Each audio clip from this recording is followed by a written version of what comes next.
وہ شیخ ہوتا ہی نہیں جو خود سے بن جائے یا اس کا مرشد خود سے بن جائے. جیسے ہر بندہ اپنے ساتھ پیر لکھوا لیتا ہے, ایسے پیر نہیں ہے. لکھنے سے بڑی بات ہے لکھ لے, لیکن میری بیعت اپنے مرشد کے ہاتھ میں, ان کی بیعت ان کے مرشد کے ہاتھ میں, ان کے مرشد کے ہاتھ میں. یہ ایک سلسلہ ہے, ایک تسلسل ہے. یہ چلتے ہوئے بیعت حضور کے ہاتھ میں چلی گئی ہے. جب تک متصل نہ ہو, سلسلہ اتصال نہ ہو مرشد سے لے کر سرکار دو عالم تک, اس کی بیعت جائز ہی نہیں ہے. وہ ناقص ہے, وہ خود بھی برباد ہے, برباد کرے گا. اصل چیز کیا ہوتی ہے؟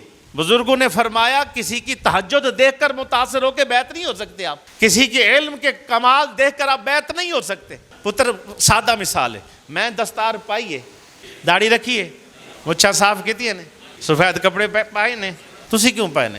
اچھا, مونچھوں والے, پینٹ شرٹ پہننے والے, اپنے آپ کو بڑا کچھ کہنے والے, کتنے دوست اتنے سارے ادھر ہی ایسے بیٹھے. لیکن یہ ساری تبدیلی کیوں آئی ہے؟ تبدیلی یہ آئی ہے کہ شیخ نے وہ کرم نوازی ہم پہ کی, یہاں سے آپ بیٹھے محبت کی, اللہ نے آپ پر کر. ہم تو اکیلے ہی چلے تھے جانب منزل, لوگ ملتے گئے اور کارواں بنتا گیا. عامل کے ساتھ وظیفہ ہوتا ہے جس سے جن موکلات تابع ہوتے ہیں وہ کام لیتا ہے. کامل کو مرشد کیا دیتا ہے؟ کامل مرشد اپنے مرید کو ذکر کی دولت دیتا ہے. جب ذکر کی دولت مرید کو ملتی ہے, حضرت جنید بغدادی رحمۃ اللہ تعالی فرمایا اب مرید کو ذکر کرنا ضروری ہو گیا ہے. ایسے مرشد کا بیعت ہوئے تو ادب ضروری ہو گیا, اس طرح بتایا ہوا ذکر بھی ضروری ہو گیا. اگر فرمایا ذکر نہیں کرے گا تو اب کیونکہ اس نے ولی کے ہاتھ پہ ہاتھ رکھ کے وعدہ کیا ہوتا ہے, جب وعدہ کرنے کے بعد مرید ذکر نہیں کرتا کا پورے زمانے سے بلائیں آفتیں اس کے اوپر آ جاتی ہیں, کیونکہ اللہ نے اس کو درجہ دینا ہی دینا ہے. جب وہ ذکر نہیں کرتا تو یہ بلائیں اس پہ آتی ہیں اور پھر اس کے بعد اس کے درجے بلند ہو رہے ہیں. اب اس کی مرضی ہے کہ وہ ذکر کر کے بلاؤں کو ٹالے یا ذکر چھوڑ کر بلاؤں کو اپنے اوپر ڈالے اور پھر صبر کرتا رہے, کڑتا رہے, پھر جا کر اس کو درجہ ملے.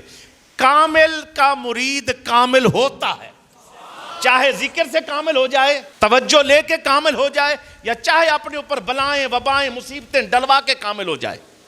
سوکھا رستہ, اسی لیے مبارک صاحب فرماتے تھے ہمارے شیخ کریم, پتر سوکھا رستہ ہے, اپنے آپ کو بھی اور اپنے بچوں کو بھی ذکر پر, اللہ کے رستے پر مضبوطی سے رکھو, نہیں تو انتظار کرو کہ پوری دنیا کی بلائیں اکٹھی ہو کے تمہارے اوپر آئیں گی.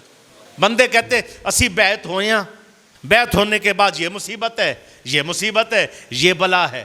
بس یہ پوچھنا ہے ذکر کرتے ہو؟ اگر ذکر کرتے ہو تو ذکر کی برکت سے بلائیں وبائیں مصیبتیں یہ ساری ٹل جائیں گی, جل جائیں گی, سڑ جائیں گی. الحمدللہ اللہ اس کو ایسے باہر نکالے گا جیسے مکھن سے بال نکلتا ہے.